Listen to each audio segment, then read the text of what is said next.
Le Saint-Esprit te parle à chaque fois. Le Saint-Esprit, il ne parle pas seulement quand tu es pur. Le Saint-Esprit parle même aux pécheurs. Même quand tu es dans un bar, le Saint-Esprit peut te parler. Paul était en train d'aller détruire une église, c'est là que Dieu l'a parlé. Le problème n'est pas le signal qui est lancé. Le problème, c'est ta capacité à être un récepteur.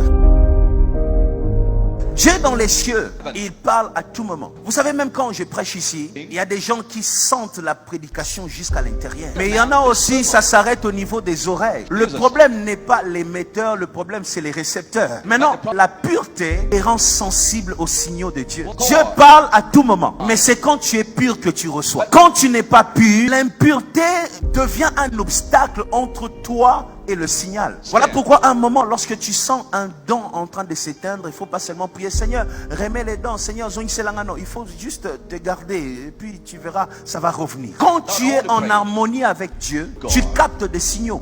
Dans ma vie, il y a une confusion. Garde-toi pur et tu verras. Le péché t'empêche de recevoir l'ainsi dit l'Éternel. J'ai dit tous les jours, quand tu crains Dieu, ce n'est pas pour le ciel, c'est pour ton propre bien. Personne ne va entrer au ciel par ses propres efforts. Il n'y a personne qui est assez pur pour mériter le royaume des cieux. Il y aura une pensée négative qui sera trouvée en toi. Quand tu as laissé tous les péchés et puis à 12 heures tu n'as pas mangé, les murmures contre Dieu, il y aura toujours un péché. Personne n'est assez propre pour hériter le royaume des cieux. Nous hériterons le royaume des cieux qui est par la grâce de Dieu. Quand tu es pur, c'est pour toi-même. Dis avec moi, la pureté c'est pour mon propre bien. C'est pour que tu réussisses dans la vie. Quand Dieu te parle, tu captes. Sinon Dieu sera en train de te parler tous les jours, mais tu ne captes pas les signaux. Tu continues à chercher des orientations que Dieu a déjà données. Une chose peut bloquer l'intervention de Dieu. Je sais qu'on te prêche, quand Dieu a donné, personne ne peut arrêter ça.